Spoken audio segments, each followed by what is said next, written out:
빌립보서 강의 오늘 23번째 시간, 오늘 빌립보서 4장 1절 한 절만 큰 소리로 두 번 봉독하겠습니다. 빌립보서 4장 1절 한 절만 봅니다. 시작. 그러므로 나의 사랑하고 사모하는 형제들, 나의 기쁨이요 멸류관인 사랑하는 자들아, 이와 같이 주와 안에 살아. 그러므로 나의 사랑하고 사모하는 형제들, 나의 기쁨이요 멸류관인 사랑하는 자들아, 이와 같이 주와 안에 살아. 아멘. 오늘 주신 말씀은 그리스도인의 그 관계, 즉 성도와 성도 사이, 그래서 주 안에 있는 이 형제의 관계가 무슨 뜻인가 하는 것을 우리에게 말씀해 주시는데, 오늘 주신 말씀을 보면 이 바울이 어쩌면 이렇게 빌립보 교회 교인들을 사랑하면서 이렇게 아름다운 표현을 했을까?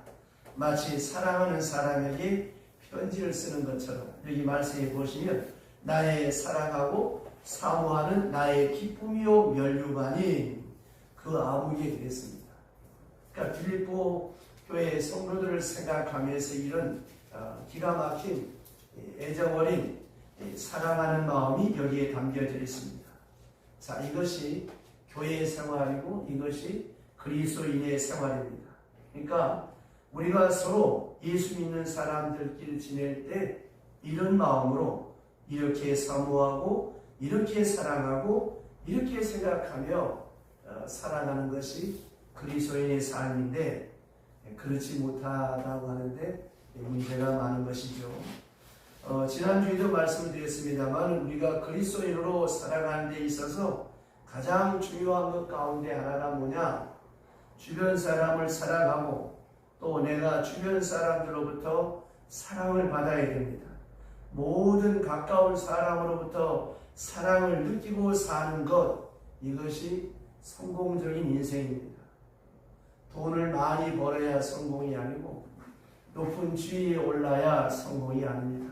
자, 돈은 많이 벌어 모아놨는데 주변 사람이 다 내 뒤통수에 대고 저 도둑놈, 저 나쁜 놈 그래요. 그러면 그 사람은 실패한 사람이죠. 높은 자리에 올랐는데 주변 사람이 다 수근수근 거려요. 야비하고 졸변한 사람이다. 그러면 그 사람도 불행한 사람입니다. 또 성공하고 권좌에 앉아가지고 옛날 네로 황제처럼 가라비만 바싹거려도 칼을 쭉 빼는 그런 마음. 또 어느 영화에서 보면 잠들 때 머리맡에다 권총을 놓고 자다가 바싹거리면서 벌떡 일어나는 사람. 이게 무슨 행복이고 이게 무슨 성공이겠습니까? 가장 큰 행복은 인간관계에 있습니다. 자신의 마음속에 기쁨이 충만해서 이 기쁨이 파급해서 다른 사람들까지 기쁘게 하고 그 사람들의 기쁨을 내가 함께 누리는 것, 이게 그리스도인의 생활입니다. 예수님 비유 가운데도 보면 와서 주인의 기쁨에 참여하라. 주인의 기쁨에 내가 저를 기쁘게 하고 그가 기뻐할 때 그 기쁨을 함께 누리는 삶, 이게 그리스도인의 삶이에요. 이렇게 살아야 예수를 잘 믿는 겁니다. 나 때문에 다른 사람들이 헛날 속상하고 마음 괴롭다면 그 사람은 회개될 것이 참 많은 사람이에요. 내가 있으므로 옆에 있는 사람이 행복해. 내가 조용히 집사를 보면 내가 행복해. 얼마나 감사해요. 우리가 종종 그런 경험이 있잖아요. 어린 애를 앞에 놓고 그 애를 한번 웃겨보려고 뭐 별별 경기를 다 하잖아요. 그 왜 그러는 거예요? 걔가 한번 빵긋 웃는 그거 한번 보려고 별짓을 다 하다가 애가 한번 빵긋 웃으면 그렇게 기쁘고 좋잖아요. 바로 그런 마음. 우리 주변에 있는 모든 사람들이 나 때문에 기뻐하고 나 때문에 덕을 보고 나 때문에 행복해야 돼. 그리고 그 기쁨을 함께 나눈 이런 관계를 가리켜서 형제애라고 그럽니다. 지금 성경에 형제라는 말이 나오는데 이 형제라고 하는 말은 헬라 말로 아델토스라 그러고, 여기에 사랑의 자가 붙어서 형제애 그러면 필라델피아. 이 필라델피아라고 하는 말이 형제라는 말입니다. 자, 그래서 우리가 일반적으로 생각하는 이 사랑이라고 할 때 흔히 쓰는 말이 있죠. 인류애, 인간애, 동포애 뭐 이런 말을 합니다. 그러나 이것 가지고는 모자라죠. 그런 일반적인 친구 관계 이런 것 가지고 형제라고 하는 말을 할 수가 없는 것입니다. 그러니까 그런 일반적인 친구 관계 가지고는 그 사랑이 버틸 수가 없고 변질될 수밖에 없지요. 그러면 형제라고 하는 것은 무엇입니까? 한 부모에게 속했다고 하는 것이죠. 다시 말하면 세상에 태어날 때부터 지어진 운명이에요. 한 아버지, 한 어머니로부터 태어났고 뿌리가 같은, 근본적으로 뿌리가 같은 것이고 그렇게 출발된 숙명적인 관계를 가르쳐서 우리가 형제라고 합니다. 자, 우리가 세상을 살아갈 때 친구도 바뀔 수 있어요. 요즘은 세상이 하도 엉망이 돼서 부인도 바꾸고 살고 남편도 바꾸고 사는 이런 세상이지만 형제는 바꿀 수가 없는 거예요. 왜냐? 한 뿌리니까. 아주 진한 관계, 이걸 부정한다면 뭐가 되겠습니까? 그래서 한 부모로부터, 한 혈육으로부터 태어나서 함께한 사람이 바로 이 형제라고 하는 것입니다. 미국 시애틀하고 캐나다 밴쿠버하고 굉장히 가까이 경계선인데 거기에 가고 이 캐나다 국경하고 미국 국경 사이인데 그 두 나라 사이 그 국경에 큰 아치가 하나 있는데 거기에 뭐라고 써 있는가 하면 We are the same mother 그랬어요. 카나다 사람하고 미국 사람하고는 한 어머니다. same mother. 한 조상이라는 말이 뿌리가 같다는. 그러니까 싸우지 않는다는 것입니다. 자, 조상이 같다라고 하는 건 뭘 말하는 것입니까? 이건 친구 관계가 아니에요. 혈연 관계입니다. 혈맹 관계. 이걸 가르쳐서 형제애라고 해요. 이 홍세아라고 하는 작가가 쓴 베스트셀러 중에 오래전에 나온 수필집에 이런 책이 있습니다. 나는 파리의 택시 운전사였다 하는 그런 책이 있습니다. 파리의 택시 운전사. 거기 보면 파리에 있는 한국 사람이 택시 운전을 하는데 어느 날 손님을 태웠는데 두 늠름한 청년을 태웠습니다. 보니까 얼굴은 한국 사람인데 그래서 한국 사람이 물어보았더니 한국 사람인데 한국말을 거의 못하는 거예요. 그래서 어떻게 된 거냐 물었더니 내 동생은 2살 때 나는 6살 때 파리로 이렇게 입양되어 왔는데 양부모를 잘 만나서 이렇게 공부도 하고 지금 이렇게 늠름하게 구김살 없이 잘 클 수 있어서 감사하다고. 그러니까 이 한국 사람이 택시기사가 말합니다. 그러면 한국말을 배우고 싶지 않냐고, 한국에 가보고 싶지 않냐고 그랬더니 이 형이 하는 말이 물론 가고 싶고 한국말도 배우고 싶습니다. 그러니까 기사도 한국에 한번 가보시죠 그랬더니 그 하는 말이 마음은 그렇지만 가고 싶지 않습니다. 왜냐하면 우리가 처음 양자되어 올 때 내 동생은 2살 나는 6살이 있는데 따로 양자를 보냈다는 거예요. 그래서 파리 공항에서 이제 이 형제가 서로 다르게 헤어지게 되었는데 도저히 이 형이 동생과 떨어질 수가 없어서 그 공항에 울고 난리가 난 거예요. 입양하러 온 그 파리의 양부모 한 사람이 형에게 그 동생을 양보해서 이 형과 동생이 함께 그 집에서 이렇게 자랄 수 있었다고 하는 것입니다. 그래서 이 형제가 헤어지지 않고 이렇게 오늘까지 이렇게 행복하게 클 수 있었다는 거예요. 생각해보면 양자가 된 것도 슬프지만 형제를 떼어놓으려고 했던 그 한국 땅 별로 안 가고 싶다는 거예요. 이건 실화입니다. 여러분 생각해보세요. 형제는 이렇게 떨어질 수 없는 혈연 관계입니다. 또 하나 형제는 옛날로 돌아가서 보면 기업이 같아요. 이 부모님의 기업을 이어받았거든요. 형제는 같은 부모의 유산을 이어받고 전통을 이어받고 문화를 이어받고 특별히 기업을 이어받습니다. 부모님이 양반이면 그 자녀도 양반 같은 형제라는 말이에요. 뿌리가 같다는 것입니다. 이게 바로 형제라고 하는 것입니다. 그렇다면 그리스도 안에서 한번 생각해 보세요. 이 왜 형제인가? 주 안에서 형제, 그 속에 귀한 사랑이 있기 때문에 형제입니다. 그 사랑이 무엇입니까? 그리스도의 사랑. 자, 이제 이 아가페라고 하는 사랑의 뿌리는 무엇입니까? 그리스도에게 있는 것이죠. 요한복음 13장 34절에 보면 내가 너희를 사랑한 것 같이 너희도 서로 사랑하라. 이게 무슨 말입니까? 내가 너희를 사랑한 것 같이. 자, 그러므로 우리는 다 그리스도의 사랑을 받아서 그리스도인이 되었어요.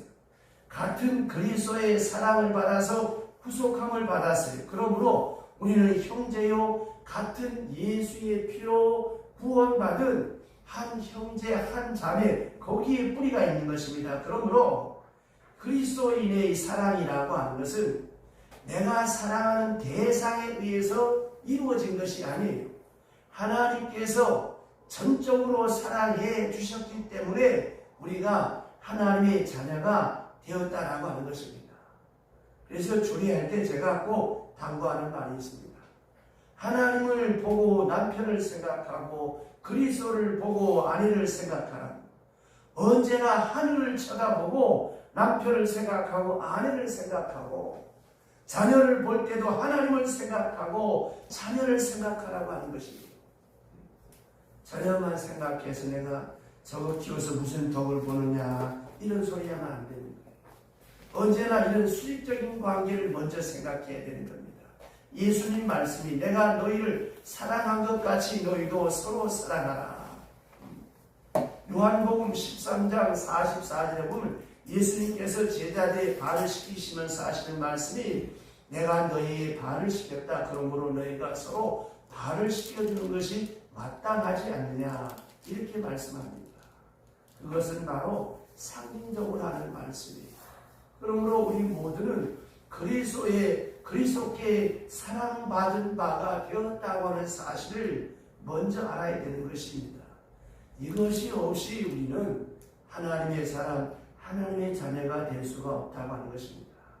자, 사랑이라고 하는 것은 내가 누구를 좋아해서 사랑해도 사실은 그것은 엄밀히 말하면 사랑은 아닙니다.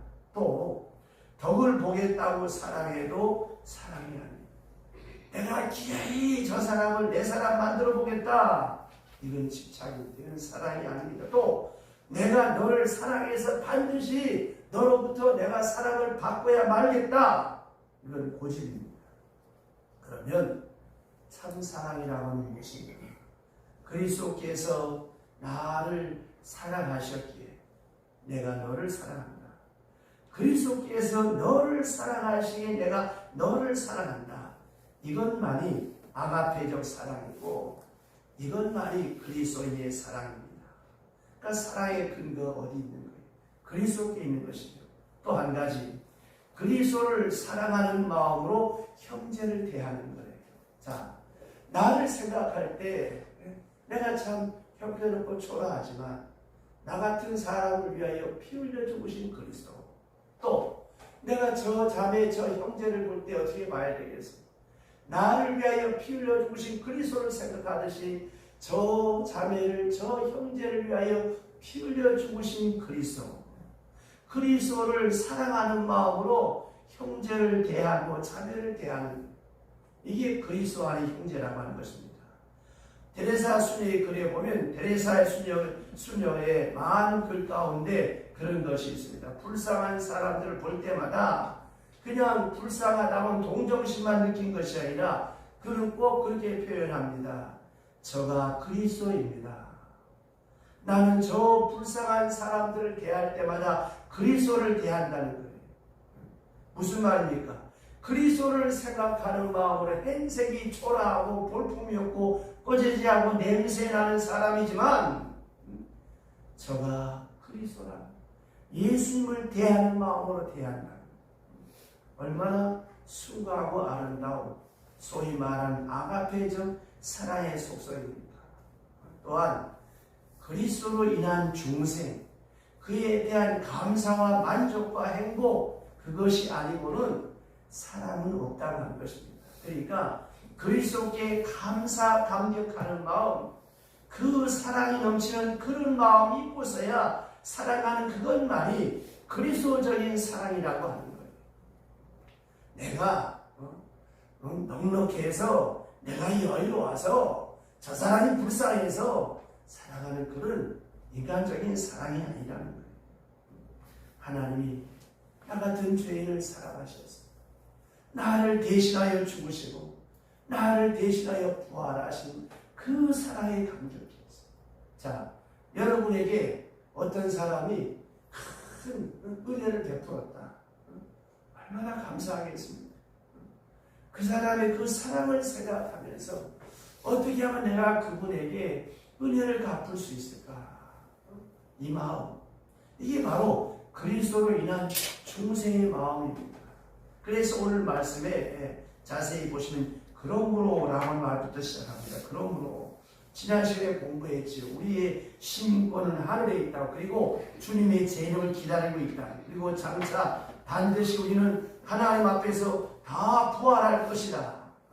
다시 말합니다. 하늘에 시민권이 있고 우리는 주님의 재림을 기다리고 있다. 그리고 다 같이 주님 앞에 부활해서 영원한 생명을 함께 누리게 될 것입니다. 자, 이걸 전제로 하고, 그러므로 나의 사랑하는 형제, 그런 신앙에서 비추어 볼 때 다 같이 귀한 형제로 나타나게 되는 것이죠. 자, 우리가 여기서 지금 이 땅에서 뭐 네가 잘난 일이 내가 잘난 일이 못난 일이 하지만 이 다음 하나님 앞에 갔으면 어떻습니까? 다 한 형제고 한 자매라고 하는 거예요. 그래서 바울이 이걸 전제로 해서 그러므로 나의 사랑하는 형제, 다 같은 귀한 형제라고 하는 종말론적 형제를 말하고 있습니다. 이것이 바로 그리스도인의 형제 관계, 이것이 그리스도인의 이웃 관계, 이것이 그리스도인의 인간관계라고 하는 거예요. 그러니까 예수 안 믿을 때는 뭐 내 기분대로 나한테 잘하는 사람 좋고 나 싫어하는 사람 꼴보기 싫고 이랬지만 예수를 믿고 나온 거예요. 다 하나님의 백성, 한 형제고 한 자매, 이 다음 다 하늘나라 가서 만날 사람이란 말입니다. 그래서 오늘 본문에는 네 가지로 형제를 설명하는데 너무너무 아름답게 표현하고 있습니다. 먼저 사랑하는 자 그랬어요. 이 사랑하는 자, 아가페를 말합니다. 나의 사랑하고 그랬어요. 이 사랑하는 자, 그리스도 안에서 개인적으로 또 추상적으로가 아니라 구체적인 사랑으로 사랑하는, 이미 말씀드렸습니다만 빌립보서 2장 18절에서 우리가 봤지요. 바울이 이 빌립보 교회 교인을 얼마나 사랑하는가 하면 나의 믿음과 재물을 위해 내가 나를 관제로 드릴지라도 기뻐하리라. 너희를 위해서라면 내 목을 쳐서 피를 쏟아 부어도 좋다. 이만큼 바울이 이 빌립보 교회의 성도들을 사랑하는 이 아가페적인 사랑, 관제로 드릴지라도 내가 희생해서 너희가 기뻐한다면 난 얼마든지 그렇게 하겠다. 또한 나와 함께 기뻐하자. 이렇게 말하고 있습니다. 이게 여러분 우리 그리스도인의 사랑이에요. 내가 수고하고 내가 희생해서 상대방이 행복할 수 있고 기뻐할 수 있다면 나는 기꺼이 그 일을 담당하겠다는 거예요. 이게 그리스도의 사랑과 아가페의 사랑입니다. 희생을 아깝지 않게 생각하는 거예요. 희생에는 뭐가 있어야 된다고 했어요? 수고와 기쁨이 있어야 되는 거예요. 만약에 수고는 있는데 기쁨이 없으면 그건 사랑이 아니고 희생이 아닙니다. 참 사랑이라고 하는 것은 그 상대방의 아픔이 내 아픔이고 그 사람의 기쁨이 나의 기쁨이에요. 내가 요새 자주 그 새벽 기도 때도 몇 번 말씀드리고 설교 때도 몇 번 말씀드렸습니다만은 그 샌프란시스코의 의사 부인인 남편이 에이즈가 걸려서 여러분 같은 것도 하겠어요. 끝났지 뭐. 오만 소리 다 나오겠지. 근데 이 부인은 내가 의사랍시고 바깥으로 놔두는 바람에 내 남편이 이렇게 됐다고. 자, 그 사람의 아픔을 내 아픔으로, 그 사람의 기쁨을 나의 기쁨으로, 이런 유명한 이야기가 있습니다. 어느 부상당한 군인 20명이 이제 바위 틈에 숨어서 이제 구조를 기다리는데, 부상을 좀 많이 당한 사람, 조금 당한 사람, 또 피를 많이 흘린 사람 20명이 지금 이제 이 구출을 기다리고 있습니다. 그런데 피를 많이 흘리니까 목이 마르고 또 며칠씩 굶고 하니까 얼마나 허기 좋겠습니까? 마침 그때 어느 병사가 물 한 병을 구해왔습니다. 그때 그 우리 목사님께서 그 물 한 병이라고 생겼으니 하나님 앞에 감사합시다 하고 이 부상병 20명이 다 함께 하나님 앞에 감사의 기도를 드리고 목사님이 먼저 그 물병을 나누어주면서 우리 조금씩 나눠 마십시다.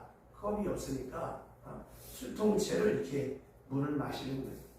첫 번째 사람부터 조금씩 마시는데 맨 마지막에 피를 제일 많이 흘린 사람한테 갈 때까지 물이 반통 이상이 남아서 제일 아프고 고통스러운 사람이 물을 많이 마시게 되었다고 하는 이런 이야기가 있습니다.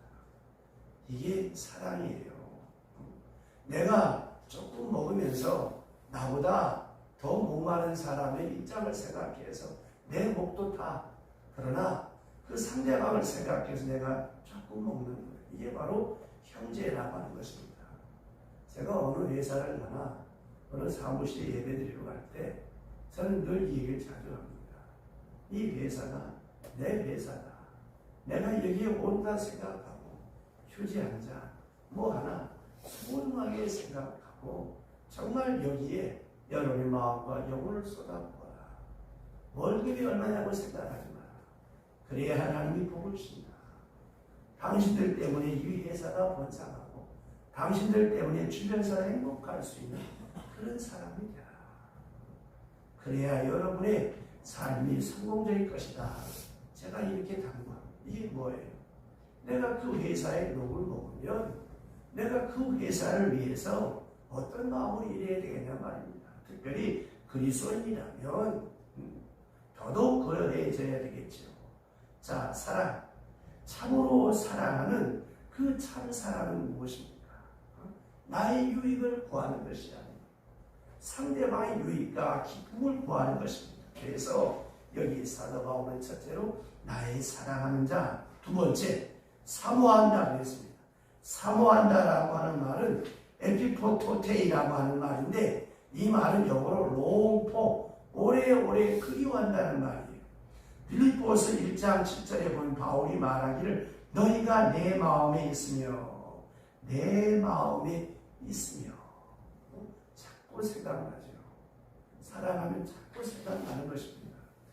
유명한 칼바르트의 행복론이 있습니다. 사랑이 뭐냐? 사랑은 첫째 보고 싶은 것이다. 마음의 생각이 자꾸 보고 싶고 또 보고 싶고 금방 반대 또 보고 싶은 거예요. 이 보고 싶은 마음이 사랑하는 것이다 라고 하는 것입니다. 그런데 1년 내내 한 번도 보고 싶지 않은 사람이 있어. 볼까봐 겁나는 사람이 있어. 그러면 이거는 어떻게 되는 것입니까?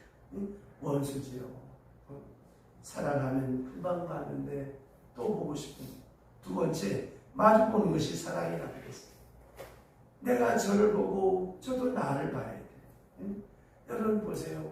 이 진정한 사랑은 뭐예요? 함께 같은 방향을 함께 바라보는 거예요. 이 마주 보는 거. 나는 저를 보는데 저가 나를 보지 않아. 이게 짝사랑이죠. 눈과 눈이 마주치고 함께 바라보는 마음, 함께하는 마음. 이게 바로 사랑입니다. 또 하나, 서로 자기가 자기를 다 내보이는 거예요. 그래서 사랑하는 사람에게 진정으로 사랑하는 사람이라는 비밀이 없어요. 내 모든 자존심 병에 다 없어지고 어느 사이에 어린아이가 되어버리고 마는 것입니다. 이게 참 사랑이라고 하는 것입니다. 그런데 칼바르트는 이렇게 행복론에서 사랑에 대해서 말하는데 여기 오늘 본문에 보는 대로 사모한다 그랬습니다. 마음으로부터 보고 싶은 거예요. 이건 마음을 주고 정신을 주고 정성을 주고 시간과 공간을 초월해서 항상 함께하는 마음. 내가 여기 있지만 마음은 벌써 항상 그곳에 가 있는 그런 마음. 이게 바로 그리워하는 마음이 아니겠습니까? 자, 교회를 사랑하는 마음이 뭐예요? 주일날 예배 마치고 나면 다시 교회가 그리워지고 하나님 앞에 나오고 싶어지는 마음. 이 마음이 이 교회를 사랑하는 마음 아니겠습니까? 다시 말해서 시간과 공간을 초월해서 내 마음이 바로 거기에 가 있는 그 마음. 이게 아름다운 마음입니다. 사도 바울은 지금 로마 감옥에 있어요. 로마 감옥에 있으면서 빌립보 교회를 생각합니다. 계속 생각해. 누구를 생각하고 교회를 생각하고 사모한다 그랬습니다. 그 다음 세 번째 말씀이 참 너무너무 아름답고 귀한 말씀인데 나의 기쁨이 그랬습니다. 나의 기쁨이다. 이 말이 얼마나 아름답습니까? 자, 우리가 흔히 통속적인 용어로 사랑은 눈물의 씨앗이라 그러는데 그건 아니죠. 사랑은 기쁨입니다. 그를 생각하면서 기뻐해야 사랑해요. 한양에 과거 보러 간 이몽룡을 기다리는 춘향이가 안 온다고 승질을 했어요. 그를 기다렸어. 야곱이 라헬을 사랑하면서 7년을 수일같이 기다렸어. 이게 여러분 아름다운 것이고 사랑입니다. 그를 생각하면서 기다릴 때 기쁘고 그를 생각하면 마음이 기뻐야 되는데 그를 생각하니까 분통이 터지고 원통이 이런 사랑이 아니죠. 외수지 외수. 그러니까 사랑은 생각하면 기쁘고 만나고 싶은 거예요. 이게 바로 사랑이요 행복이라고 하는 것입니다. 그래서 나의 기쁨은 그랬습니다.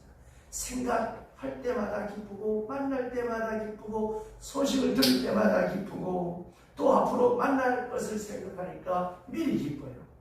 빨리 가서 만나야지. 이 얼마나 아름다운 마음입니까? 자, 사도 바울은 빌립보 교회 성도들을 생각할 때 기뻐했어요. 우리가 이미 공부한 대로 빌립보서 1장 3절에 보시면 내가 너희를 생각할 때마다 나의 하나님께 감사하며 간구할 때마다 너희 무리를 위하여 기쁨으로 항상 간구하고 그랬습니다. 자, 생각 감사하고 기도할 때마다 기쁘고 얼마나 아름답습니까? 이 말이 바뀌어지면 어떻게 되겠어요? 생각할 때마다 미워 죽겠고 생각할 때마다 원망스럽고 기도할 때마다 눈물이 나고 이건 사랑이 아니죠. 사랑하는 자에 대해서는 생각할 때마다 고마운 마음, 감사하는 마음, 기도할 때마다 기쁨으로 간구하게 된다고 하는 것입니다. 여기에는 질투가 없고 시기가 없어요. 오직 기쁨과 행복감만 있습니다. 그래서 너희는 나의 기쁨이다. 얼마나 아름답습니까? 여러분, 우리가 자녀들을 생각할 때마다 이런 마음이 있어야 되는 거예요. 너희들을 생각할 때마다 하나님 앞에 감사합니다. 정말 감사할 것이 없어 늘 이렇게 하나님 앞에 기도하고 감사해 보세요. 아이를 만날 때마다 나는 네가 있어서 참 든든하고 행복하다. 나는 네가 있어서 너무너무 좋다. 이 여러분 얼마나 아름답습니까? 그래서 생각할 때마다 기쁘고 만날 때마다 행복하다. 이것이 바로 엄청난 사랑의 고백이요. 이 사랑의 고백에 엄청난 효과가 있는 것입니다. 그 다음에 보시면 더 나가서 너희는 나의 면류관. 면류관이라고 하는 헬라 말에 두 단어가 있어요. 하나는 디아데마라고 하는 말이 있고 스테파노스라고 하는 말이 있어요. 이 디아데마라고 하는 말은 말 그대로 왕관을 의미하는 거예요. 다시 말하면 권세를 상징하는 왕의 권세. 이 왕의 권세라는 것은 무엇입니까? 힘으로 싸워서 빼앗은 거 아니겠습니까? 이게 바로 왕관의 멸류관을 상징할 때는 디아데마라고 하는 말을 쓰고, 운동선수가 마라톤 경기나 운동 경기를 1등 했을 때 씌워주는 그 멸류관이 바로 스테파노스예요. 자, 오늘 여기서 말하는 너희는 나의 멸류관이다. 스테파노스를 말하는 거예요. 내가 수고한 거, 내가 너희를 위해 쓴 거, 그 모든 것이 나의 멸류관이다. 나의 자랑, 나의 영광이다. 내가 그리스도 앞에 갔을 때 복음을 위하여, 교회를 위하여 수고한 거, 그건 무엇이겠느냐? 그건 바로 너희들이 나의 멸류관이다. 얼마나 멋있습니까? 내 모든 수고의 영광이 바로 너희 자신이다. 너희가 있으므로 나는 피곤치 않다. 너희가 있으므로 나는 기쁘다. 보세요. 마라톤 선수가 뛰었습니다. 2시간 동안 41.195km를 뜁니다. 뛰고 나서 1등 했을 때, 골이 냈을 때, 그 다음에 멸류관을 씌워주면 어떻습니까? 그동안에 수고했던 거, 몇 년 동안 수고했던 거, 훈련한다고 땀 흘리고 고생했던 거 다 없어지고 멸류관 하나로 인하여 얼마나 만족하고 기쁩니까? 이제 사도 바울이 말합니다. 너희는 나의 멸류관이다. 승리의 멸류관이다. 영광의 멸류관이다. 얼마나 멋있습니까? 여러분, 사랑하는 자를 위해서 이렇게 여러분이 말해보신 적이 있는지 모르겠어요. 남편을 두고 당신은 나의 멸류관입니다. 자녀들을 보고 너희들은 나의 멸류관이다. 아내를 보면서 당신은 나의 멸류관입니다. 얼마나 아름답습니까? 모든 수고를 다 잊어버리게 하는 멸류관이다. 내 자랑이고 영광이다. 얼마나 아름답습니까? 정말 이런 장로님이 한 분 계세요. 서울에. 그분은 늘 인사하면 안녕하십니까? 그러면 처덕이 그런 분이 있어요. 그 이유가 있어요. 자기가 바깥에 나와서 사람들로부터 존경받고 좋은 일 많다고 하는데 집에 가면 알다시피 성질이 참 되게 별나고 아주 개팍스러운데 그걸 자기 분이 다 받아준다는 거예요. 받아주니까 거기서 이제 레프레시가 되고 재충전이 되어서 밖에 나와서 좋은 소리 듣는 거지 나라고 해서 별 수 있겠나. 늘 그렇게 말하면서 자기 부인이 자기 자랑을 영광이라고 간증하는 분이 있습니다. 자, 그와 같이 여러분에게 있어서 여러분의 자랑이고 멸류관이 될 수 있는 그런 사람, 그런 자녀, 그런 삶 얼마나 아름답습니까? 그 다음 말씀 보시면 이와 같이 주 안에 서라. 이와 같이 주 안에 서라고 하는 말이 무슨 말이겠습니까? 사랑하는 사람으로, 기쁜 사람으로, 영광의 사람으로, 멸류관의 사람으로, 그런 사람으로 굳게 서라고 하는 것입니다. 여기 선다라고 하는 헬라 원문의 말은 군사 용어예요. 일어서 하는 명령입니다. 굳게 서라고 하는 말입니다. 중국에 그 유명한 워치만이라고 하는 목사님이 계시는데 그분 책에 이런 말이 있습니다. 공격적인 싸움은 예수 그리스도께서 하신 것이요 방어적인 싸움은 그리스도인이 하는 것이다. 참 일리가 있는 말이에요. 자, 우리가 받은 바 믿음 위에 굳게 서서 방어적인 싸움, 이 믿음을 지켜가고 이 사랑의 관계를 지켜가고 구원을 이루어가고 의를 이루어가고 복음을 전파해 나가는 그러한 싸움을 싸우고 있는데 그 싸움을 위해서 굳게 서라는 주 안에 굳게 서라고 하는 말씀입니다. 아까 우리가 부른 찬송, 잘 부른 찬송인데 우리 찬송 가운데 형제를 주제로 한 찬송이 몇 개가 없어요. 그 중에 220장과 221장이 있는데 이 221장 주 믿는 형제 이건 장례식 때 이제 혹은 어떤 이별을 할 때 미국 유학을 가거나 이민 갈 때 그런 가정에 갔을 때 부르기도 하는 찬송입니다. 이 찬송을 작시한 존 포시트라고 하는 목사님이 계세요. 이 포시트라고 하는 목사님이 계시는데 그 목사님께 있었던 그런 간증입니다. 이 포시트 목사님이 이 목회하는 웨인즈 게이트라고 하는 그 마을은 아주 가난한 마을이에요. 조그마한 가난한 마을에서 목회를 하고 계셨는데 목회를 잘한다고는 소문이 나서 런던에 있는 큰 교회, 카타스레인 교회라고 하는 큰 교회에서 이 목사님을 청빙해 가려고 왔습니다. 자, 대도시의 큰 교회에 가니까 첫째, 생활이 안정이 되죠. 자녀 교육도 좋지요. 그래서 이 교회를 사임하고, 이 시골 교회를 사임하고 런던에 있는 큰 교회로 가려고 했습니다.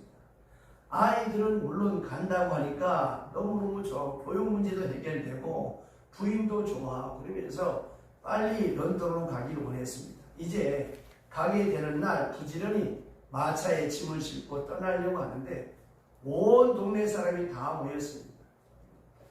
이 존 포스트 목사님은 전송하러 나온 줄 알았는데 알고 보니까 그게 아니었어요.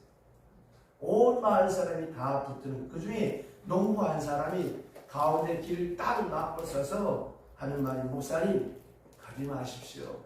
우리는 어떻게 합니까? 이 마차를 가로막는 거예요. 목사님은 친절하게 이렇게 대답을 했습니다. 예, 여러분의 사랑 제가 받기에 감지덕지하고 감개무량합니다. 그러나 나보다 더 훌륭한 목사님이 오셔서 목회를 잘해서 여러분들을 더 잘 위로해 주실 것입니다. 걱정하지 마십시오. 이렇게 바짓가랑이를 붙잡고 말리는 그 농부를 뒤로하고 마차는 떠나갑니다. 마차가 안 보일 때까지 동네 사람이 한 사람도 떠지지 않고 모두가 눈물로 이 목사님을 애타게 바라고 있습니다. 이때 존 포스트 목사님은 그 모습을 보면서 눈을 감고 있는데 도저히 그 목사님 얼굴에 동네 사람의 얼굴과 그 눈물이 계속 어린거리더라는 것입니다. 그래서 마차를 세우고 다시 마차를 돌려서 이 작은 마을로 다시 오고 돌아오게 됩니다. 그리고 믿음의 형제 자매들, 우리 가족은 여러분들과 함께 다시 마음에 살기로 했습니다 하고 이 집에 돌아와서 목회를 하면서 지은 찬송이 바로 이 찬송가 221장입니다. 주 믿는 형제들, 사랑의 사귐은 천국의 교제 같으니 참 좋은 친교라. 하나님 보호자 앞에 다 기도드리니 우리 믿음 소망 주 안에 하나라. 피차의 슬픔과 수고도 나누고 늘 동고동락하는 주의 위로를 나누네. 또 이별할 때 마음 비록 슬퍼도 주 안에 교통하면서 또다시 만나니. 이때 지은 찬송이 바로 그때 그 심정을 이렇게 시로 노래한 찬송입니다. 그 후에 가난한 농촌에서 농부들과 함께 살면서 이 존 포스트 목사님 160편의 찬송가를 작사하게 됩니다. 이렇게 훌륭한 목회를 잘하고 있을 때 그 영국의 그 당시 국왕이었던 조지 왕 3세가 이 소문을 듣고 이 목사님께 찾아왔습니다. 목사님, 소원이 무엇입니까? 목사님의 소원을 제가 다 들어드리겠습니다. 목사님께서 원하시는 궁정의 목사님이 되도록 하겠습니다. 그 왕의 궁궐에도 이제 목사님이 있으니까 그 궁정의 목사님이 되고 싶지 않습니까? 이렇게 간곡하게 조지 왕 3세가 와서 이렇게 간청을 합니다. 그때 포시드 목사님은 지금 저의 소원은 오직 웨스트 게이트 교우들과 함께 사는 것 이것뿐입니다. 포시드 목사님은 왕궁에서 궁정 목사가 되어서 권력을 누리기보다는 런던에 가서 큰 교회에서 대접받고 호화롭게 살기보다는 믿음의 형제들과 함께 살면서 신앙생활을 하고 싶었다고 하는 것입니다. 이것이 바로 그리스도인의 교제, 이것이 바로 형제애, 이것이 바로 그리스도의 귀한 사랑이라고 하는 것입니다. 여러분, 우리가 예수를 믿는 목적이 무엇입니까? 이 땅에서 천국을 이루면서 살아야 저 하늘나라에 가서 천국을 누리며 살아갈 수가 있는 것입니다. 이 은혜가 함께 하시기를 주의 이름으로 축원합니다. 기도합시다. 하나님